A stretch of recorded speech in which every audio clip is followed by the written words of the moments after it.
ఓ దొంగతనం కేసు కూడా ఇతని మీద ఉంది అనేటటువంటి చర్చ కూడా వస్తుంది. ల్యాప్టాప్లు దొంగతనం చేశాడు అజయ్ బాబు అని చెప్పి ఓ చర్చ కూడా వస్తుంది. సో ఇట్లా క్రిమినల్ బ్యాక్గ్రౌండ్ ఉన్నటువంటి వ్యక్తి దీన్ని డైవర్ట్ చేయడానికి క్రిమినల్ బ్యాక్గ్రౌండ్ ఉన్నటువంటి లేని వాడిని అరెస్ట్ చేస్తే తప్పు.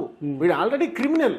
ఒక దొంగతనం కేసు ఉంది, మత విద్వేషాలు రెచ్చగొడుతున్నాడు, క్రైస్తవుల్ని బాధ పెడుతున్నాడు, హిందువుల్ని బాధ పెడుతున్నాడు, వాడిని అరెస్ట్ చేశారు. సందర్భం వచ్చింది అరెస్ట్ చేశారు. దాంట్లో డైవర్షన్ ఏం లేదు. ఏం లేదు. కానీ తన్ని టార్గెట్ చేస్తూ అంటే జైల్లో కూడా టార్గెట్ చేస్తూ గుండు కొట్టించారు. ఎందుకు కొట్టించారు? ఇప్పుడు అజయ్ బాబు అనేటటువంటి వాడు క్రిమినల్ అండి. వాడు భారతదేశాన్ని ముక్కలు చేయాలన్నాడు. యేసుక్రీస్తు విగ్రహాలని ఎడంకాలతో తంతానన్నాడు. జైల్లో ఉన్న క్రైస్తవులు బాధపడతారు. రాముణ్ణి దూషించాడు, హిందువుల్ని దూషించాడు. జైల్లో ఉన్న హిందువులు బాధపడతారు. వాళ్ళందరూ అతన్ని చాలా బూతులు తిట్టారంట జైల్లో. నువ్వు మనిషివేనారా, మనిషికి పుట్టావా, జంతువులో పుట్టావా అని దాడి చేయడానికి కూడా వచ్చారంట. కానీ పోలీసు వాళ్ళు కాపాడారంట. సరే